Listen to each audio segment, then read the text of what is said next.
I don't think there is anywhere more magical in the UK than this glen on an island just off the southwest coast of Scotland, especially when you stand bang in the middle of this 5,000-year-old man-made creation. Welcome to the Machrie Moor standing stones on the Isle of Arran.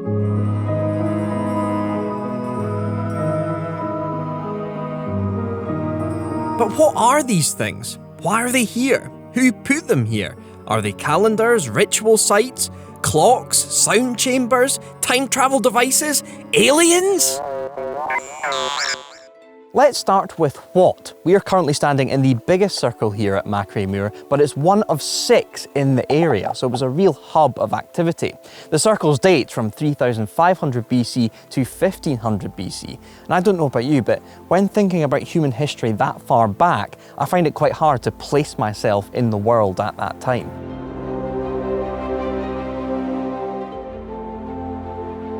This is the most striking circle here at Machrie, known as Machrie number 2, with these huge slabs of red sandstone. The circle is dated to around 2000 BC and features 8 stones, however only 3 are still standing, with the rest being stumps or have been completely removed. This guy is 3.7 metres, but the big daddy here is 5.5 metres tall.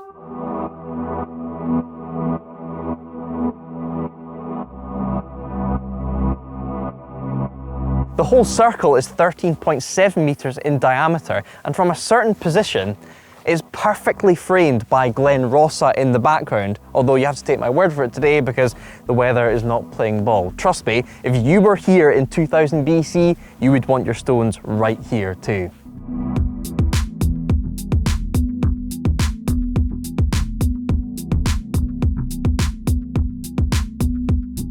I realise I've had some heat in the past about how I pronounce some words. So let's talk about how to pronounce this place, Machrie Moor.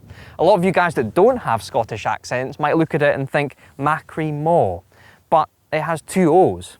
A cow goes moo, not mo, so Machrie Moor. Okay, lecture over. Thank you for your time. On to the who. These stones were put here by people of the Neolithic and early Bronze Ages.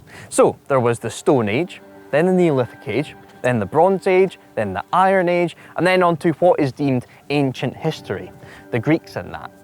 So people from the Neolithic Age discovered bronze and started making stuff out of it, and they also loved a stone circle. That civilization was clearly obsessed with this area of the island, what with all of these stone circles, cairns dotted about the place, and settlements everywhere. They properly went to town here.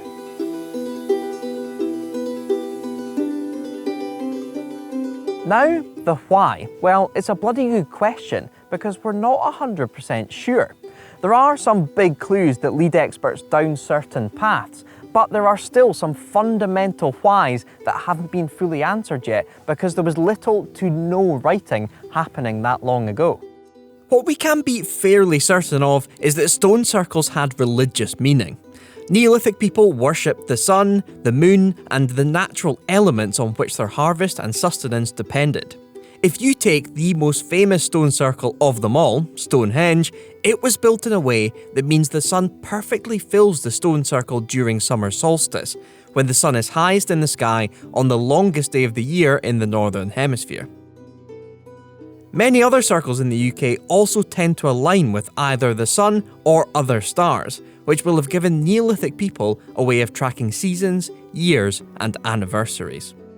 The theory here is that the stones align with the peaks in the distance, although that hasn't been 100% nailed yet, because you'd think if you stood in the main circle down there that during summer solstice the sun would sit on top of one of the peaks or sit between them or fill the circle like it does at Stonehenge, but that's not really the case.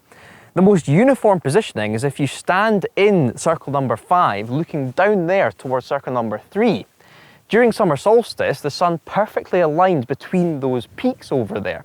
Although, again, we're guessing because nothing was ever documented.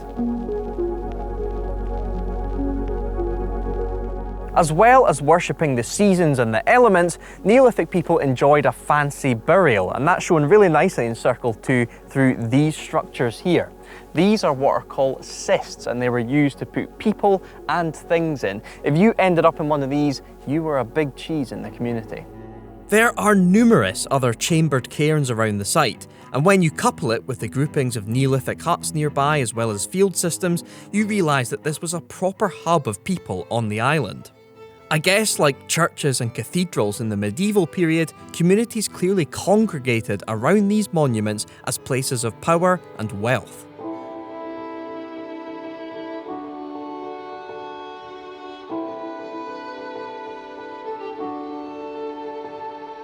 If you watch the History Channel, they'll pontificate about extraterrestrial beings that came down to Earth and showed us how it's done, creating an engineering revolution. They apparently also helped us build the Easter Island statues, the pyramids of Egypt, and Angkor Wat while they were at it. Pop culture has added fuel to the fire. One of my favourite movies, Stanley Kubrick's 2001: A Space Odyssey, uses a monolith as a wormhole to create an evolutionary leap.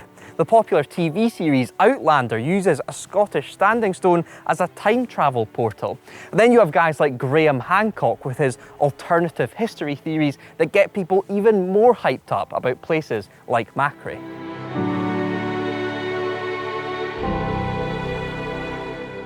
But then there is a sizable chance that all of this was done by humans using rope, rudimentary cranes and pulleys, and sheer manpower. That's probably more likely.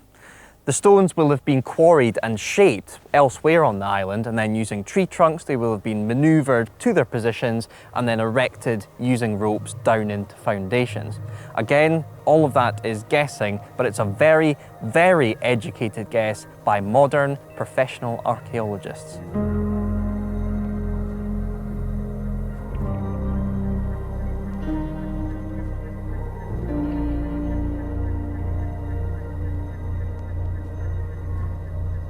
Machrie Moor may not be as substantial as Stonehenge, but in my opinion, in this location, it is even more magical. If I see a stone circle at the side of the road, I have to pull over to check it out and just stand in it because, I don't know, I feel something when I'm inside them. I feel some sort of energy. Camera crew, do you feel anything? He does. Yes, Mike, you're not crazy. One thing I have figured out today is that the Neolithic people that lived here will not have worshipped bloody horseflies around here. Anyway, today's video was about standing stones. What next?